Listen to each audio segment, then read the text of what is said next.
South Dakota is a land of enormous sky and endless wind. Here, the horizon is not a limit. It is an invitation into an emptiness that is actually full of life. This is a place where survival is an art, sharpened by thousands of years of evolution in conditions that seem impossible to breathe in. Forget everything you knew about the plains. Today we are heading to where the earth meets the sky to see the true power of the wild. To understand who lives in South Dakota, you first have to grasp what kind of place it is. Picture a stretch of country bigger than a lot of nations, with almost no forest, no ocean coast, and across huge parts of it, almost no roads. It is a vast tableland, lifted up above sea level, tilting from the Missouri River toward the Rockies. Here, the air is dry as old parchment, and the temperature swings can drive an unprepared visitor mad.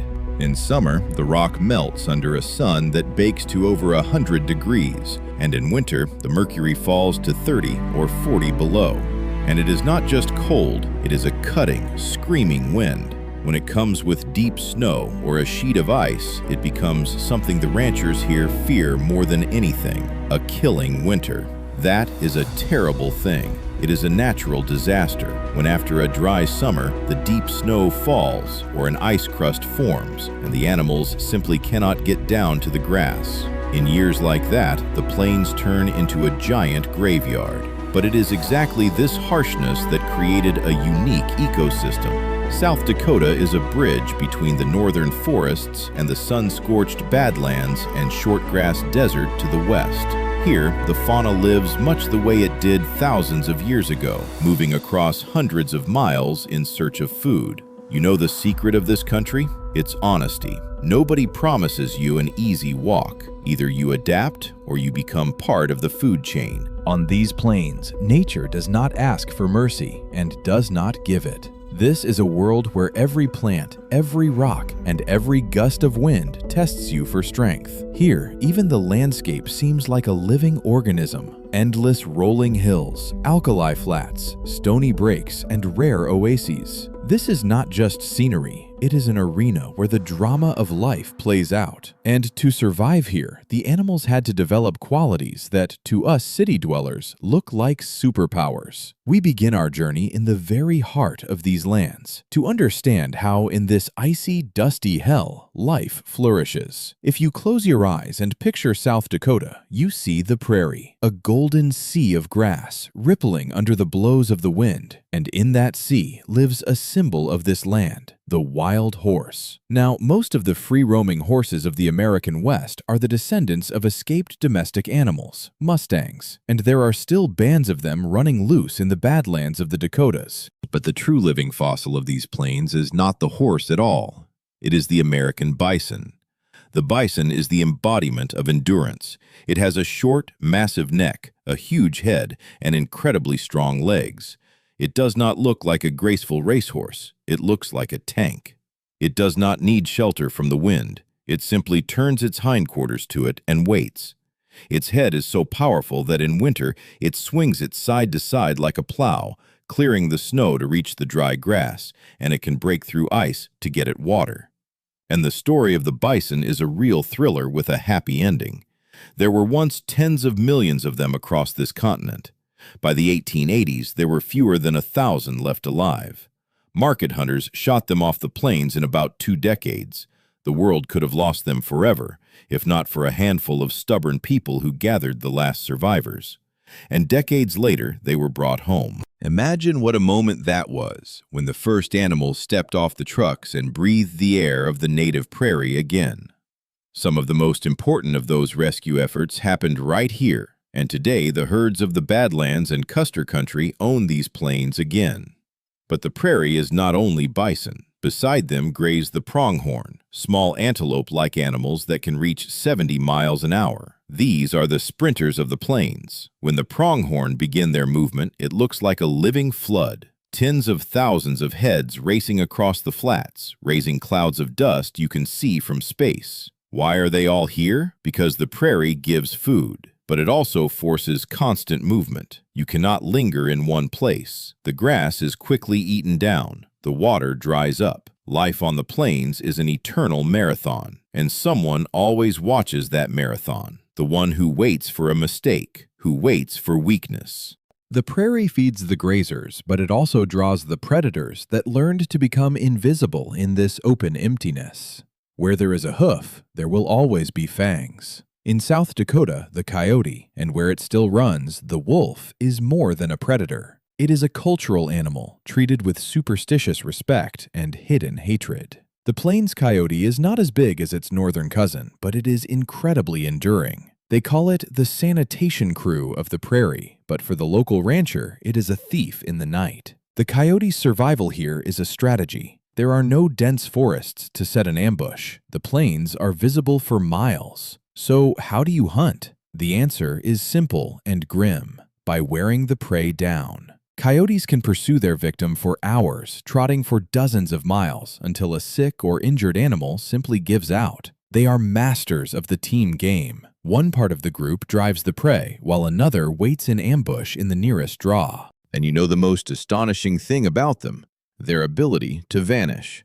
You see a gray dot on the horizon, you blink, and it is gone. They blend with the color of the burned grass and the gray rock. And nothing we have ever done has stopped them. We spent a century trying to poison and trap and shoot them out, and it only spread them further, because when their numbers get hit, the survivors have bigger litters and the young scatter to find empty ground. But it is not only coyotes that roam the grass. If you look closely, you can spot the swift fox, a miniature fox with huge ears. The swift fox is a real ascetic. It can go for weeks without drinking water, getting moisture from the bodies of its prey, the voles and the kangaroo rats. It is a master of camouflage that prefers to hunt at dusk. And there is the black-footed ferret. Do not let its cute look fool you. It is a bloodthirsty and fearless killer that climbs into the burrows of rodents and stages a real massacre. And this animal is one of the greatest ghost stories in American wildlife.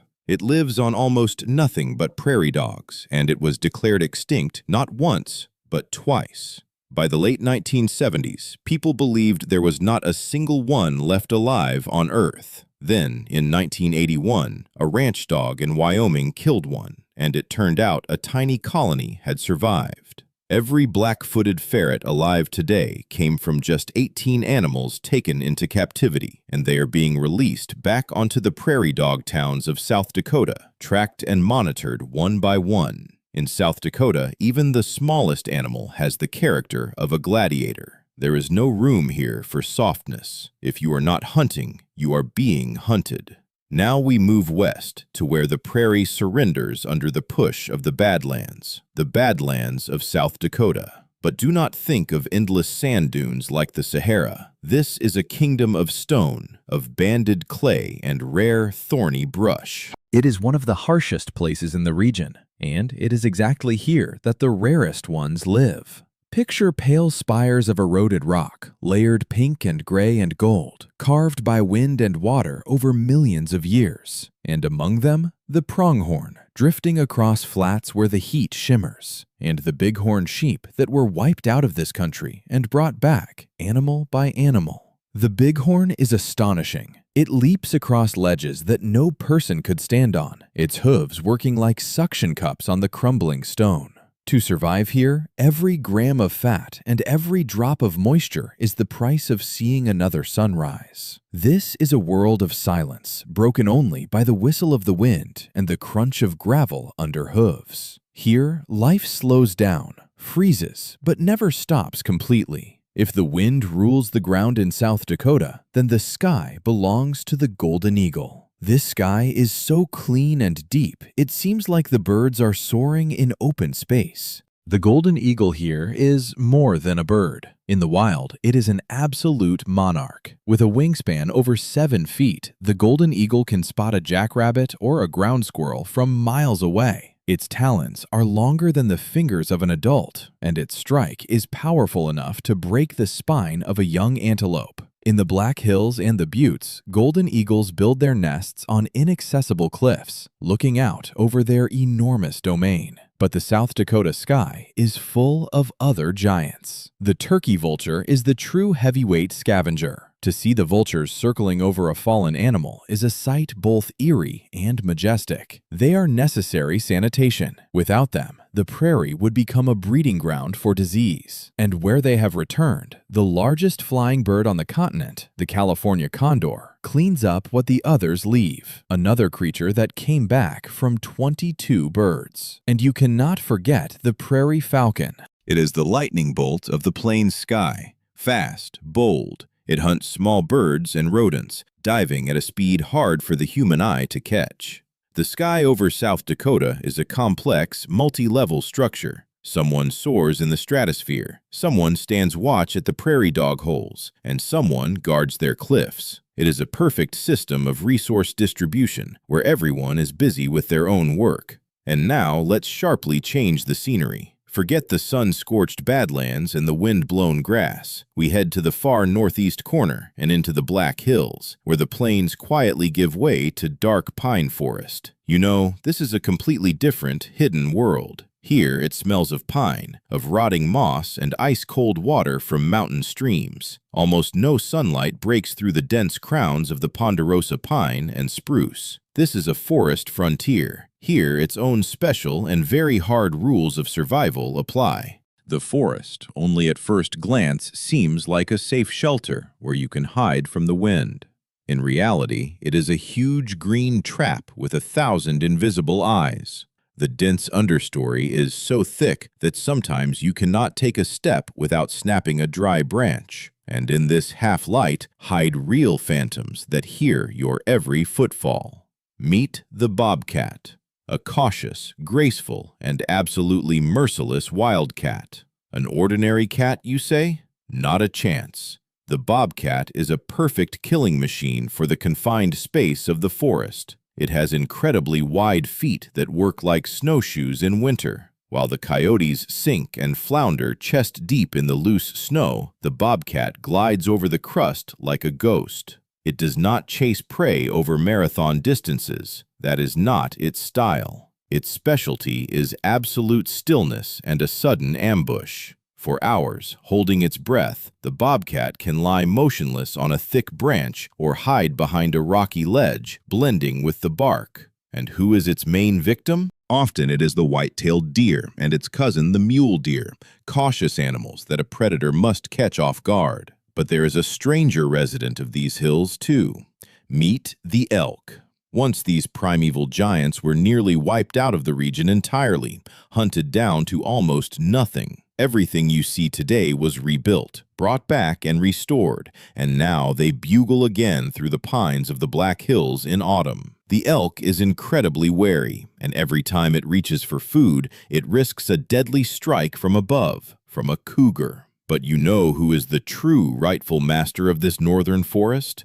Not the bobcat, and not even the black bear. In the Altai, it would be the wolverine. But here in the Black Hills, that role of concentrated primeval fury in a small body belongs to the badger, and higher up, the mountain lion. The mountain lion earns a respect close to fear. Local hunters try not to speak of it out loud more than they must. It can weigh 150 pounds, and it moves in total silence. A tawny ghost that can drop onto a deer from a ledge and break its neck with a single strike, then vanish into the rock, leaving nothing but a set of very large prints. In the Black Hills, the lion is the symbol of an untamable thirst for life and absolute boldness. We leave the dense forest behind and climb higher, much higher, to where the air becomes treacherously thin. Welcome to the high country of the Black Hills, and, farther west, the peaks of the Rockies that these plains lean against. This is a stone labyrinth with sharp cliffs, scree slopes, and, on the highest ranges, ice that does not melt even at the height of July. Here it seems like life is impossible in principle. Too high, too cold, too little oxygen for normal existence. But it is exactly here that some of the most dramatic hunting scenes on the planet play out. This is the domain of the mountain lion again, the most mysterious and elusive big cat in North America. The lion is the spirit of the high country. To see it in the wild is like winning the lottery. Its coat blends with the granite so perfectly you can look right at it from 20 feet and not understand there is a predator in front of you. The lion is built for extreme climbing. It has short but incredibly powerful front legs and long back legs, which let it make leaps of 40 feet. 40 feet, like clearing 3 parked cars in a single bound. And its long, thick tail works as a balance, helping it maneuver on sheer rock at enormous speed. When the lion sleeps, it wraps that tail around itself like a warm scarf so it does not freeze on a frozen night. But why would a predator climb so high? The answer is simple: for food. Where the meadows end and the bare rock begins, graze the true heavyweights of the mountain world. The bighorn sheep, one of the largest wild sheep on Earth. The weight of an adult ram can pass 300 pounds, and its spiral-curled horns are a real biological weapon that by themselves weigh like a good bag of cement. The bighorn do not come down into the valleys. They feel safe only on the edge of the abyss. Picture the scene: a sheer cliff, below a drop of hundreds of feet, and along a narrow ledge a couple of hand-widths wide, a band of bighorn walk calmly. One wrong move and you are dead. For them, gravity seems to work differently. Their hooves have soft pads inside and hard edges outside. They literally stick to the rock like suction cups. The sheep think they are unreachable, and that is where the most frightening and captivating spectacle begins. The lion cannot pursue prey for long. At that height, it simply does not have the oxygen for a drawn-out sprint. Its tactic is perfect calculation and one deadly leap from above. It blends with the rock, waits for hours, until the band comes close enough. Then comes the jump. Often, the struggle of predator and prey continues in midair, when they both go tumbling down the steep slope in a cloud of snow and stone. This is hunting on the edge of suicide. The lion often breaks bones in such chases, but such is the price of survival on the roof of the world. Let's come down from the heights to the ground. If you look at the South Dakota prairie from a bird's-eye view, it seems empty. It seems like, except for a few bands of pronghorn or bison, there is nobody there at all. But that is the greatest illusion. The prairie boils with life. It is just that this life is hidden underground or skillfully camouflaged in the low grass. It is a whole hidden world, a microcosm where its own endless wars for survival go on. This is the kingdom of an invisible army of small predators and rodents. Let's start with the one that melts hearts on the internet, but is actually one of the grimmest and least loved hunters. Well, in the Mongolian steppe, it would be the Pallas's cat. But here, on the American plains, its equivalent, the perpetually grumpy ambush hunter of the grass, is the bobcat's little cousin and the badger, and above all, the swift fox we already met. Because of its incredibly dense fur, the swift fox survives at 40 below when the ground freezes a yard deep. It cannot run fast for long. Its short legs are simply not built for a sprint.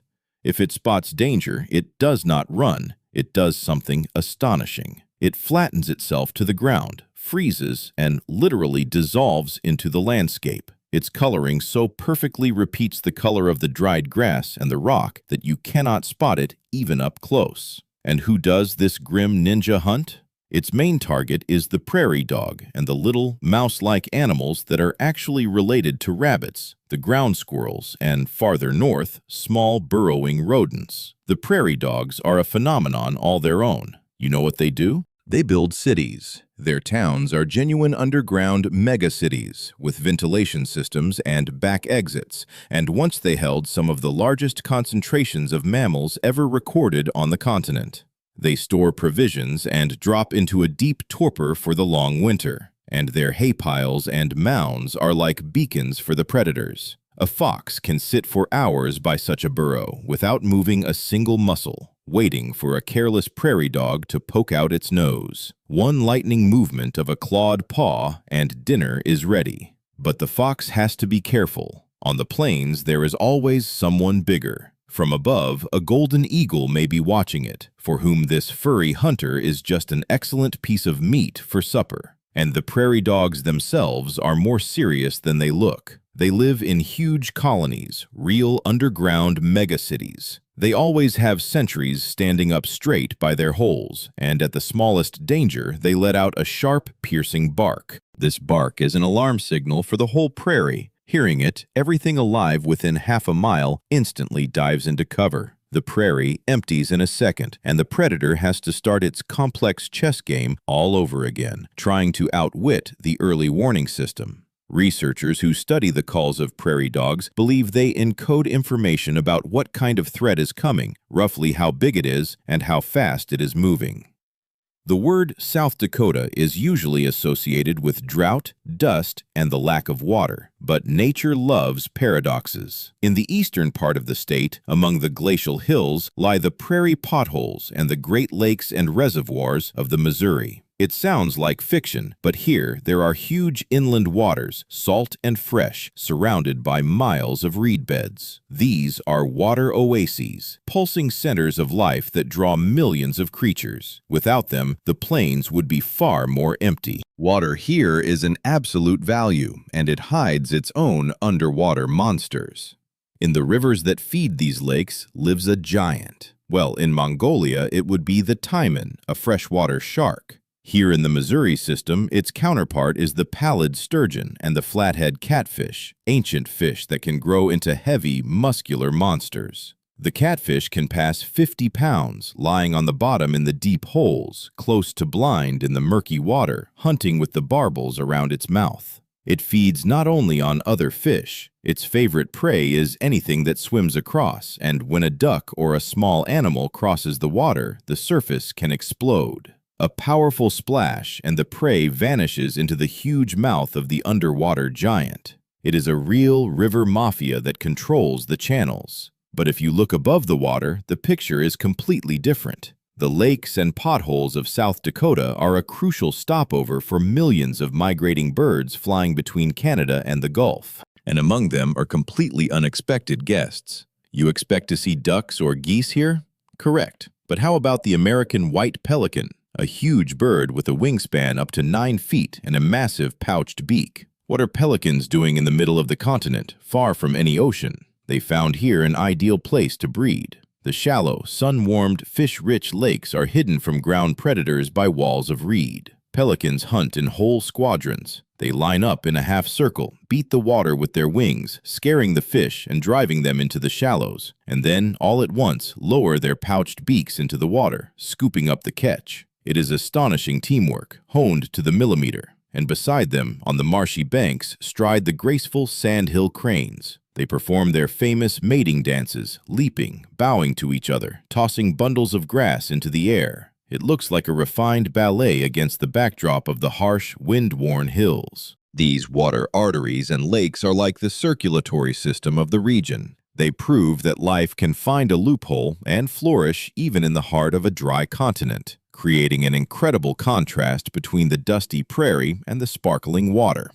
We have come to the most terrible and merciless chapter of our story, to the season that puts every resident of South Dakota, without exception, on the edge of life and death. Winter here is not just a change of season, it is a test of strength that does not forgive the slightest weakness. Ordinary winter on the plains is 30 below and a thin layer of snow that the wind blows off the dried grass, letting the animals feed.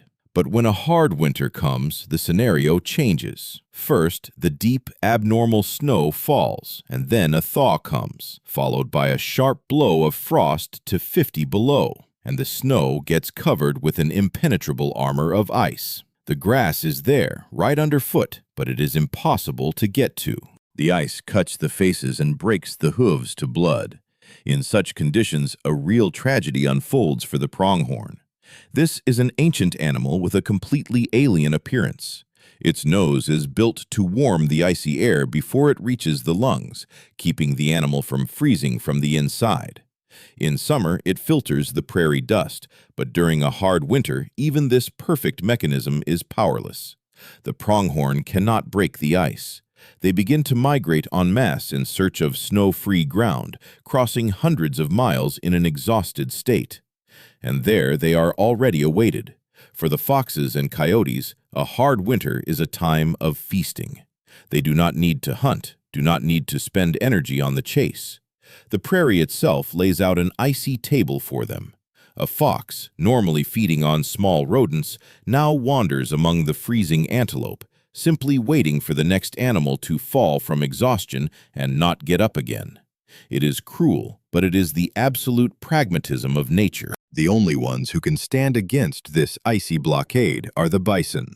These massive bulls weigh a ton. Their fur is so long it forms a real skirt, protecting the belly from the frost and the cutting wind. They do not run from the storm. They stand in a tight ring, hide the young in the center, lower their horned heads, and simply meet the blow of the elements head-on.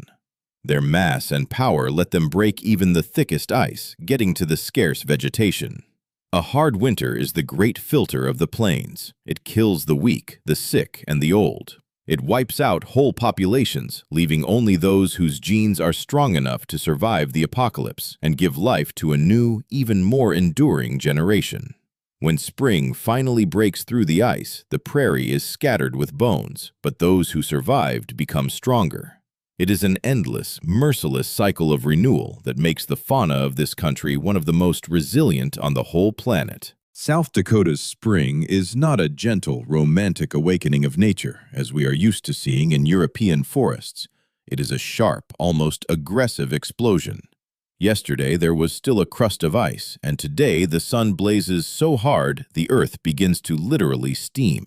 The snow melts fast, exposing the wet black soil. And right away, as if at the flip of an invisible switch, the prairie covers itself in a carpet of tough green grass. This is a signal, the time everyone has waited for, time to live and breed at a furious pace before the sun scorches everything to ash. For the pronghorn, spring is the period of the most important strategic maneuver. Picture endless plains across which hundreds of thousands of these graceful creatures move. They gather into giant herds to do one single thing: give life to a new generation. And they do it all at once. It is an astonishing phenomenon that scientists call synchronized birthing. Across an enormous area, within some 10 or 14 days, hundreds of thousands of young are born. Why the hurry? The answer is simple and cruel. Predators. Coyotes, eagles, foxes, they all know that in spring the prairie turns into a giant buffet. But the pronghorn use math against the fangs. When so many young are born at once, the predators simply physically cannot eat them all. They quickly fill up, and the overwhelming majority of the young manage to grow strong. Literally a couple of hours after birth, a little pronghorn can already run after its mother at the speed of an adult dog. They have no time for long cuddles. They have to move, and the birds have their own oddities. Meet the greater sage grouse and the sharp-tailed grouse. In spring, the males stage completely crazy mating displays. A big bird suddenly turns its feathers inside out, inflates special air sacs, and turns into a giant, trembling ball. It looks as ridiculous as possible. It puffs up, stamps its feet, and makes dull, bubbling, popping sounds.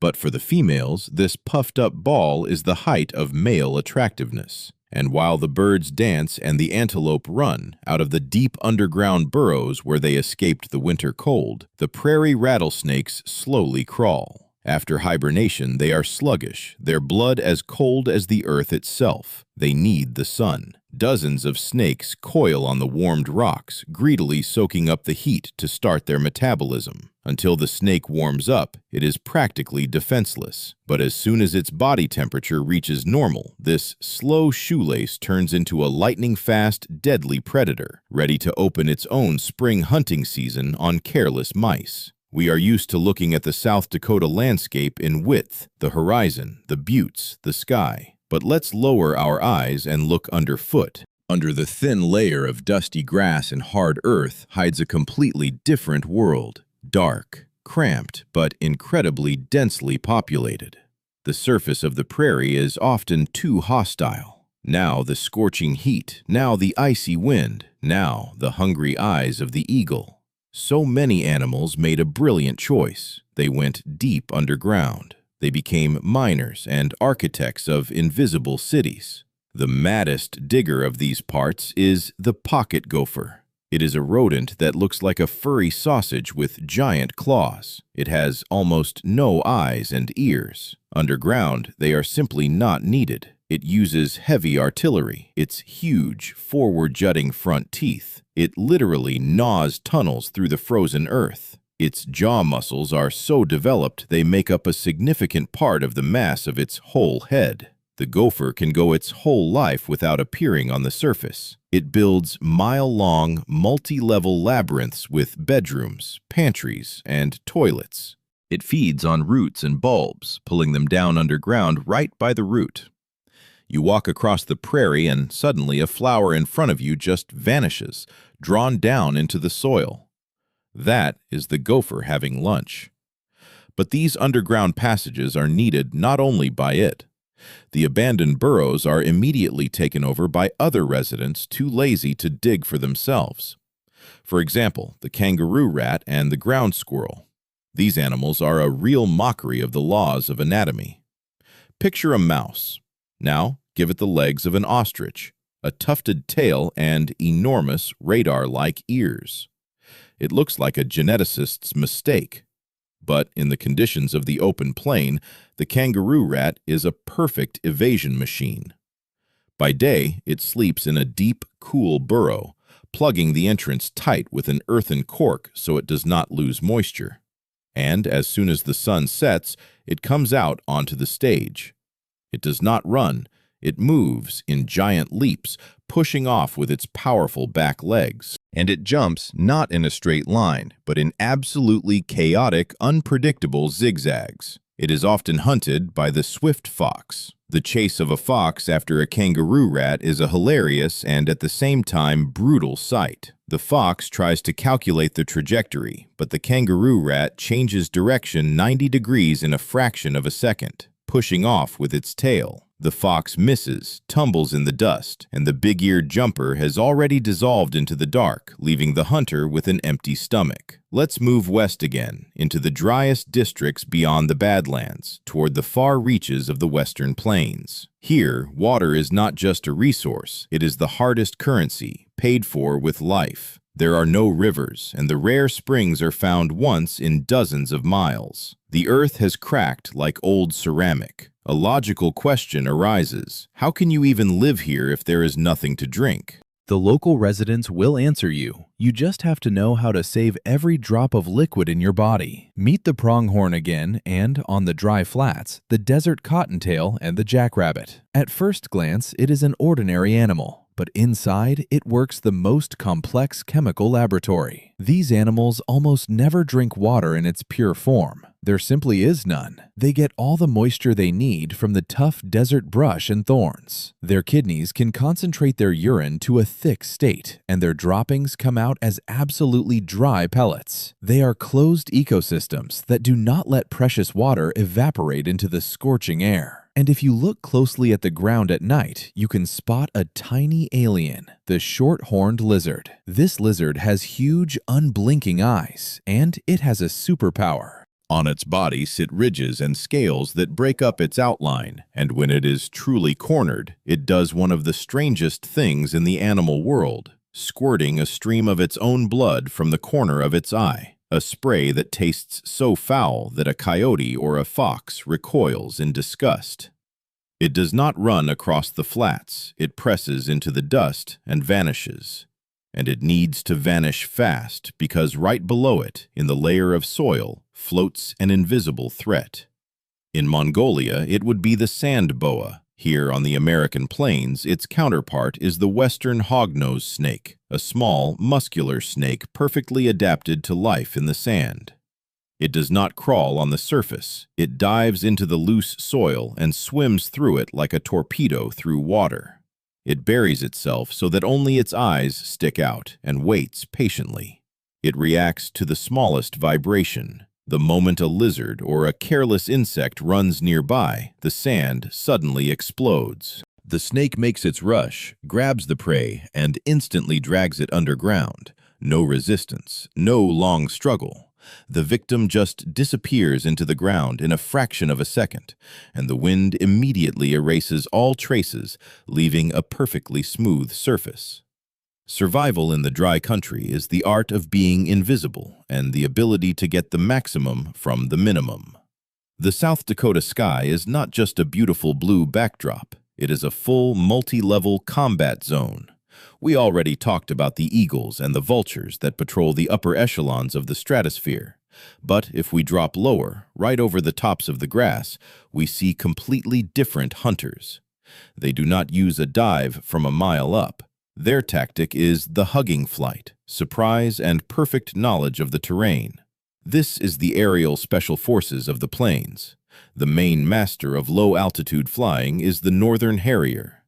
This bird, with ashy gray plumage, glides right over the ground, barely brushing the grass with its wingtips. The harrier has one feature that makes it like an owl. Stiff feathers on its face form a facial disc. This disc works like a satellite dish, directing any rustle right into the bird's ear openings. The harrier does not just watch for prey, it listens for it. It flies absolutely silently, hugging every bush and hillock to appear before the victim a second before the strike. And its competitor, the ferruginous hawk, prefers a different tactic. It is a massive, broad-winged hawk. It does not like to spend energy on long flights. It is a fan of ambushes. It finds a lone rock, an old fence post, the one high point for miles around, and just sits there for hours. It freezes like a statue and scans the ground. Its eyesight is so sharp it can spot the movement of a vole in thick grass from several hundred yards. Who are they all watching for? One of the most desired targets is the jackrabbit. Its ears are a work of art. These huge radars are laced with a dense network of blood vessels. When the jackrabbit gets hot, the blood rushes to its ears and the wind cools it. These are built-in natural radiators. But the jackrabbit's main defense is not its ears. It is its phenomenal starting speed and its ability to make sharp maneuvers. An aerial battle between a harrier and a jackrabbit is a sight that takes your breath away. The jackrabbit never runs in a straight line. It bursts from its spot and starts throwing such turns that the dust flies in a column. The bird tries to repeat the maneuvers, using its tail as a rudder, but at high speed, that is incredibly hard. One wrong move of a wing and the harrier slams into the ground, while the jackrabbit has already darted into the thick brush. In this game of survival, the one with steadier nerves and faster reactions wins. On the plains, there are no second places. As soon as the sun hides behind the buttes of South Dakota, the temperature crashes with frightening speed. If it was 90 in the day, at night, a frost can hit. The daytime animals hide in burrows, squeeze under rocks, and try to keep warm. The prairie and the Badlands sink into darkness, but that does not mean life stops. On the contrary, the second shift begins. Onto the arena come those who cannot stand sunlight and heat, the masters of shadow, with perfect hearing and night vision. Meet the cutest and at the same time most fearless warrior of the night. Well, in Mongolia, it would be the long-eared hedgehog. Here on the American plains, its ecological stand-in, the tireless nocturnal insect and scorpion hunter, is the grasshopper mouse. Do not laugh. This tiny mouse is a carnivore, and it hunts scorpions, and it has a stunning resistance to their venom. It grabs the scorpion, and even as the sting hits, the mouse chews through its neck and eats it. And after a kill, it lifts its head and howls, a tiny, high-pitched howl, like a miniature wolf claiming its territory. It is one of the strangest little predators on the continent. Somewhere nearby, among the sand and rock, glides another ghost. In the deserts of the Southwest, it would be the sand cat, but here on the northern plains, its counterpart, the perfect autonomous night hunter, is the bobcat and the kit fox working the dry country. The kit fox has an incredible trick. The pads of its feet are covered in dense, stiff fur. This is double protection. By day, the fur keeps it from burning its paws on the hot ground, and at night, it fully muffles its steps. The kit fox moves so quietly it is impossible to hear, even if it passes a yard from you. Its huge ears are set low on the sides of its head. It uses them to listen to the ground. It can catch the light rustle of a lizard or a mouse hidden half a yard underground. A quick dig with two paws and the prey is caught. The kit fox is independent of watering holes. It gets all its moisture from the blood of its victims. It is a perfect autonomous hunter, created by the dry country for the dry country. But even this secretive fox has someone to fear, because over the night plains reigns the great horned owl. This is a giant owl with a wingspan of almost 5 feet. Thanks to the special structure of its feathers, the owl's flight is absolutely frighteningly silent. Not a single whistle, not a single flap. The victim simply does not know that death already hangs over it until the giant, razor-sharp talons sink into its back. The owl easily carries off rabbits, attacks foxes, and even young deer. Night in South Dakota does not forgive relaxation. Darkness is not a shelter. Darkness is the time when vulnerability reaches its peak. The plains know how to deceive. Sometimes they seem absolutely serene. Not a breeze, not a sound. Only the mirage trembling over the scorched earth. But experienced ranchers know the silence here is often the herald of a real catastrophe. It all begins with a tiny change in the behavior of the most ordinary insect, the Rocky Mountain locust and the grasshoppers of the plains. In ordinary years, these are just green, grasshopper-like bugs that live by themselves and bother no one much. But if a drought happens and then heavy rains suddenly fall, a terrible biological glitch occurs. There become too many grasshoppers on one patch of ground. They begin to rub against each other with their back legs, and this friction triggers a chemical reaction in their brains. The insect literally mutates before your eyes. It changes color from green to an aggressive yellow-black. Its wings and chest muscles grow. The grasshopper turns from a loner into a soldier of a giant, insatiable army. Hundreds of millions of individuals rise into the sky at once. It looks like a huge, dense black cloud that blocks out the sun. An unnatural darkness sets in, and the worst part is the sound. The roar of millions of wings merges into a low-frequency rumble, like the noise of an approaching freight train. When this swarm settles onto the ground, it eats absolutely everything. Every blade of grass, every bush. In a matter of hours, a blooming prairie turns into a bare, chewed-over desert. It was exactly a plague like this that once swept the American plains in numbers almost impossible to imagine. But nature always has a plan B. For every army, there is its own air force. As soon as the cloud of grasshoppers begins to move, out of nowhere appear the birds. Franklin's gulls and other prairie birds gather in colonies and stage a real aerial slaughter. They do not just eat the insects, they kill them even when they are already full, simply leaving the mangled bodies on the ground. This is their specialty, their main mission on the plains. And right there, in the chaos, you can spot the mountain plover and the lark bunting. They pay no attention to the grasshoppers themselves. They search for seeds, but they need to water their chicks, and the water may be dozens of miles away. And the sandgrouse-like birds of the dry country have a stunning trick. The males have special feathers on their breast that soak up water like a sponge. The male flies to a watering hole, dips its breast into the water, and then flies back through the heat to the nest, so the chicks can literally suck the life-giving moisture out of it. Survival in its purest form. Let's move to the shores of the big reservoirs and the marshy lakes. Around them, for many miles, stretch impassable jungles of reed and cattail. The height of these thickets reaches 10 or 12 feet. It is a dark, damp, and very tangled world. There are no open spaces here. Here, you cannot rely on eyesight, only hearing and smell. And it is exactly here that one of the most astonishing and unkillable residents of the plains fauna hides, the wild hog.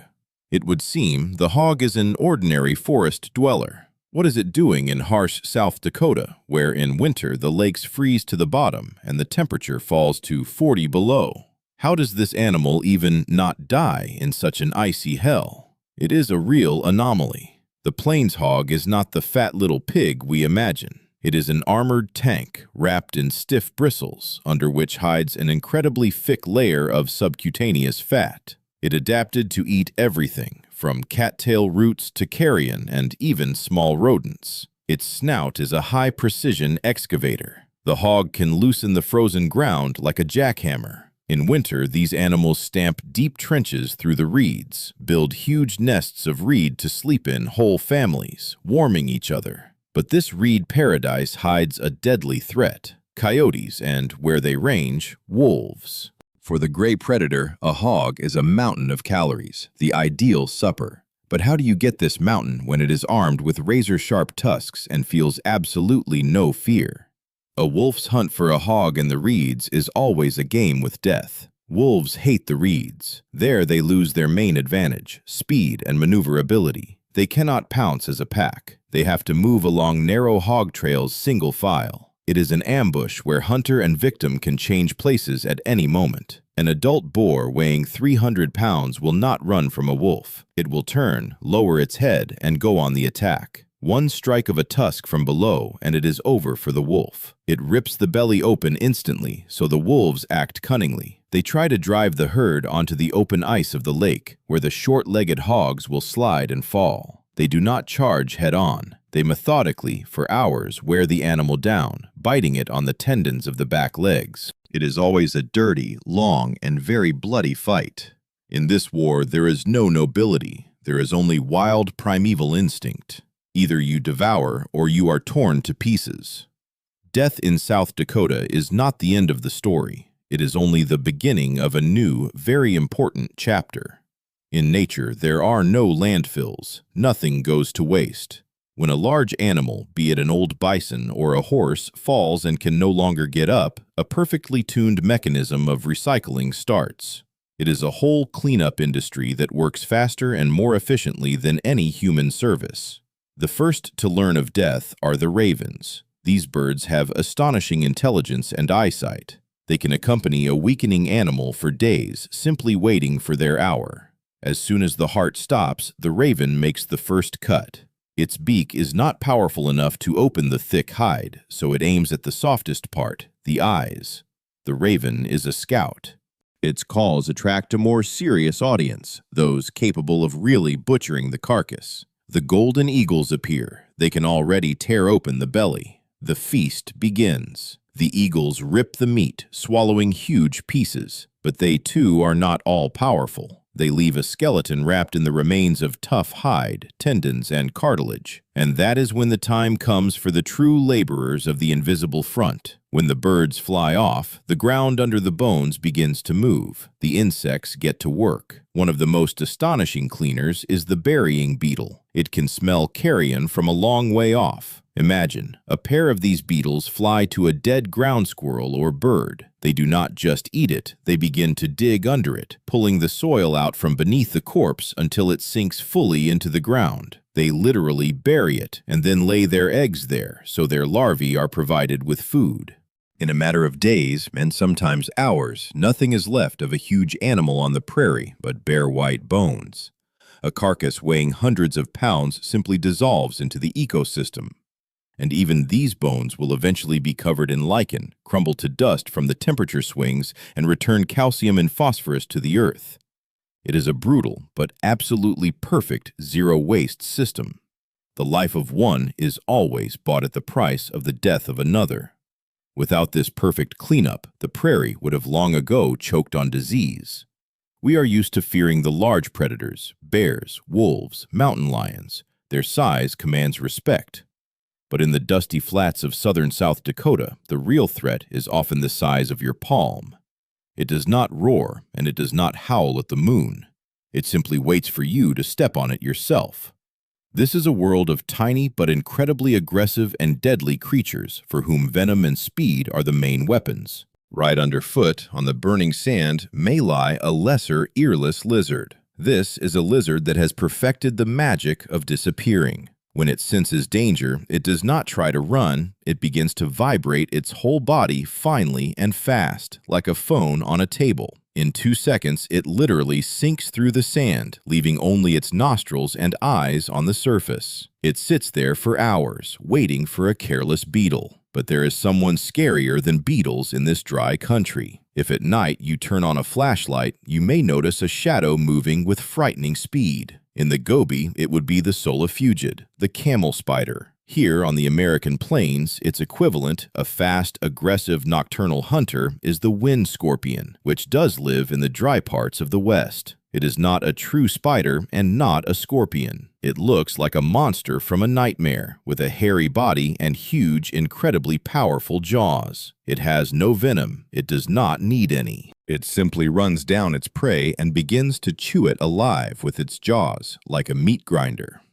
It attacks everything smaller than itself: insects, lizards, mice. It is pure primeval aggression with no brakes. And if we talk about venom, here the ruler is the prairie rattlesnake, a pit viper. The rattlesnake has a built-in thermal imager. Between its eyes and nostrils sit special pits, heat locators. The snake can be absolutely blind, but it unerringly attacks a warm mouse in total darkness, sensing its infrared radiation. The rattlesnake will not pursue you. It blends with the rocks to the point of complete invisibility. If you come too close, it will not threateningly hiss or spread a hood like a cobra. It will just make a lightning strike. Its venom destroys blood and tissue, causing terrible pain. This is a weapon not for attacking giants. It is a tool for instant killing of prey and a last line of defense. In the dry country, there is no room for warnings. A mistake here always costs too much.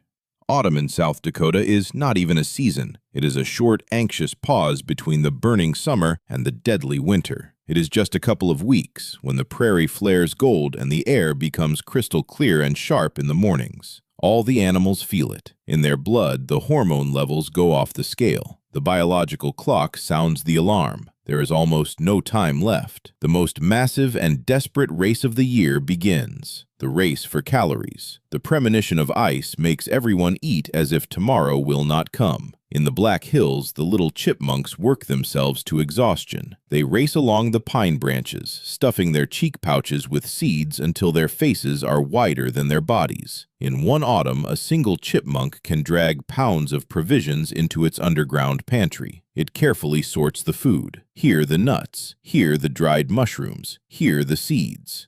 If it wakes in winter, it just has to reach out a paw. The price of laziness now is certain death by starvation in January. Beside them, breaking the brush, wander the black bears. For them begins the period of hyperphagia, uncontrolled gorging. The bear eats 20 hours a day. It must gain at least a third of its weight in pure fat. It sweeps up everything. Berries, nuts, mice. If the bear does not manage to build up the needed layer of fat, it will not be able to den, or it will wake in the middle of winter. And a winter bear that wakes hungry in these parts is a walking dead thing, doomed to a slow death from cold and hunger. And on the prairie, the main predators prepare for the cold, the coyotes and wolves. A process begins that completely changes their appearance. They grow a dense, incredibly thick undercoat. This winter fur holds heat so well that snow falling on a sleeping animal does not even melt. A winter coyote is a completely different machine. The structure of the group changes too. A loner does not survive the winter. They gather into larger, strictly disciplined groups, setting aside all internal quarrels.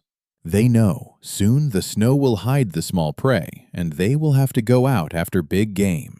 They will have to enter bloody clashes with hogs again, track pronghorn through deep drifts, and endure the icy wind for hours.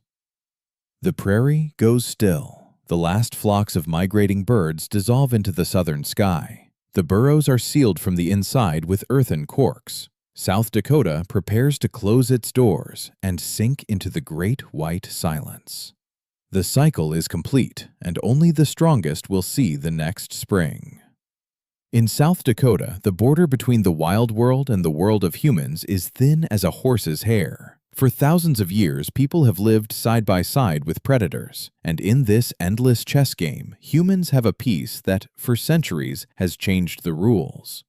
It is not just a dog. In Mongolia, it would be the Bankhar, the herding mastiff. Here on the American plains, its counterpart is the livestock guardian dog, the Great Pyrenees, the Akbash, and their kin. This is not a house pet. It is a huge, heavy animal weighing over 100 pounds, covered in a dense coat. It lives outside in any weather, 40 below, and the dog just curls into a ball in the snow. A dust storm, and it covers its face with its massive tail. But its main work begins when a herd of sheep or cattle goes out to pasture. The guardian does not herd them. It protects them. It is a living, thinking fence between the life of the herd and the hunger of the wolf. You know the secret of the guardian dog. It does not attack a wolf for no reason. It behaves like a professional bodyguard. All day it lies calmly on a rise, scanning the horizon. Its growl is not a warning. It is a sentence. The wolves know. If there is a pair of adult guardians with a flock, it is better to look for prey elsewhere.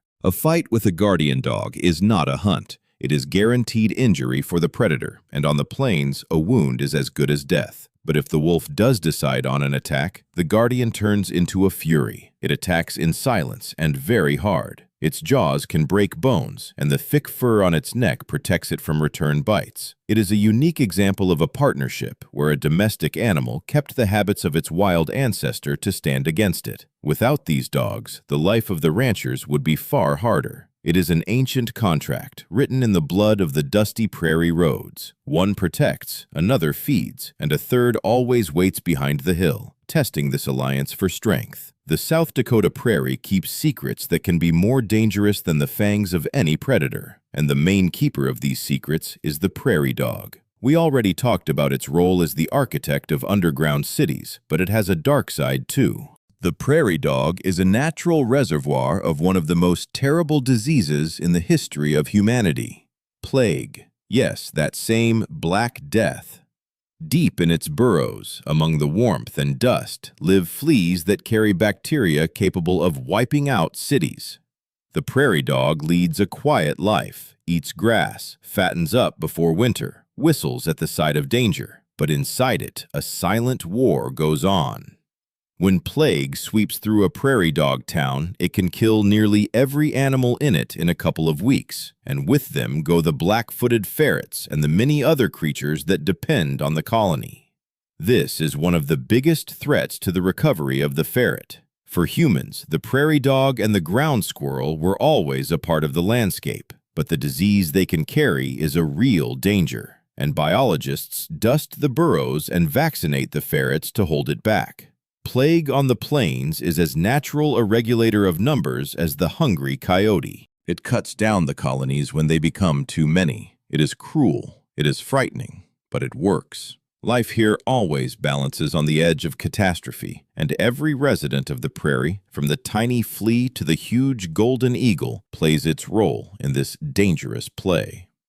If South Dakota had a pulse, it would be the drumming of hooves. The migration of the pronghorn and the movement of the bison is one of the most massive spectacles in North America. When tens of thousands of animals break from their spot, the ground begins to shake. This is not just a walk in search of juicy grass. It is a grand escape from death. They flee the scorched pastures, flee the snowstorms, flee the thirst. They race, turning into a single, living, uncontrollable flood. Picture this scene. All the way to the horizon, heads, backs, and dust. In this flood, there are no names. There is only instinct. If one animal stumbles, its own kind trample it. If one turns, thousands turn after it. This sea of flesh draws predators from all sides. The wolves do not run after the herd. They simply wait along the route. They know that in such a crowd, there will always be the weak. There will always be those who cannot keep the pace. For a wolf, the migration is a Christmas that came suddenly. But the pronghorn is not easy prey. Their endurance is stunning. They can run for hours without stopping.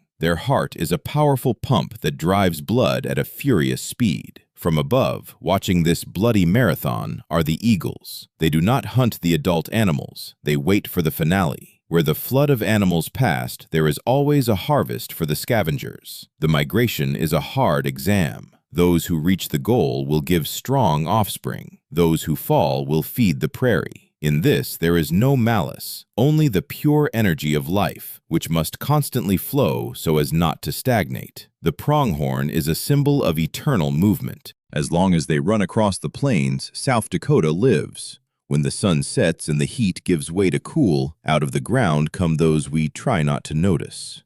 South Dakota is a paradise for those who prefer venom and cunning to open battle. The prairie tarantulas. These are not the spiders that weave beautiful webs in corners. They are active hunters. They live in deep vertical burrows lined with silk. At night, the tarantula freezes at the entrance, turning into a living trap. Its 8 eyes see the smallest movement in the dark, and the hairs on its legs feel the vibration of the soil a yard away. One jump and its powerful jaws inject venom into the body of a cricket or a careless lizard. The tarantula's venom turns the insides of the victim into a mush, which the spider then simply drinks.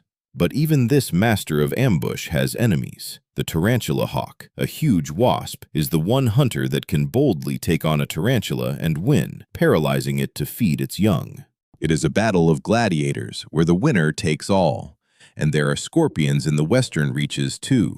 They are small but incredibly hardy. They can go for months without food, slowing their metabolism almost to zero.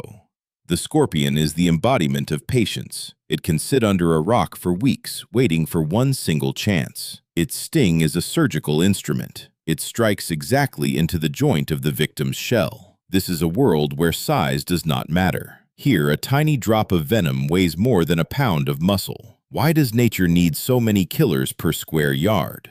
To maintain balance. Without these eight-legged and tailed predators, the prairie would be buried under billions of insects that would eat all the vegetation in a week. They are the invisible police of order. They control the population of those at the very bottom of the pyramid. The night prairie is a most complex system of checks and balances. And every time you walk through the grass, under your feet, an invisible war goes on, ensuring peace and prosperity for this whole huge country. Our journey through South Dakota comes to an end. We went from the icy peaks of the Black Hills to the burning stone of the Badlands. And what did we see? We saw a world that does not ask us for help, does not demand sympathy, and knows no pity. It is a place where nature kept its primeval, raw power. South Dakota is a mirror of our past, a reminder of what the earth was before we paved it over and surrounded it with fences. Here, the fauna is not a picture in a textbook. It is a living, pulsing organism. Here, the wolf is not a villain from a fairy tale, but a necessary regulator. The mountain lion is not a rare exhibit, but a ghost of the hills, keeping their peace. The bison and the wild horse are living fossils that proved life can come back even from the very edge of the abyss. In South Dakota, every animal is a hero of an epic saga of survival. There are no extras here. Every bite, every leap, every death, all of it is woven into the endless fabric of life that stretches past the horizon. You know why this world is still alive? Because here they respect strength. Here, you cannot be weak, cannot be careless. South Dakota teaches us that comfort is an illusion, and real life begins where the safety zone ends. It is a world where the sky is eternally huge and the earth is eternally harsh. And it is exactly this harshness that makes the local nature so beautiful and majestic. We are only guests in this kingdom of wind and stone, and our task is simply not to get in the way of this great mechanism working. The wild nature of South Dakota is not something to conquer, it is something to admire. It is one of the last strongholds of freedom, where animals live by laws older than humanity. Let the wolves continue their hunt. Let the lions watch us from the rocks. And let the pronghorn run across the prairie, raising dust to the very clouds. As long as the wind howls in South Dakota and the eagle cries, our world has hope. Hope that somewhere there is still real, genuine wildness left. Take care of it, because losing it, we lose a part of our own soul. The brightest realization is that South Dakota survives not in spite of the harshness of its climate, but because of it. It was exactly the extreme temperatures and the open, unfenced space that preserved the fauna here in its original form. It is a living museum of evolution, where every animal is the peak of adaptation. Here, every breath is a victory, and every sunrise is a reward. Take care of this huge sky and these free animals. As long as they exist, the planet keeps breathing for real, until we meet again in the wildest corners of the earth.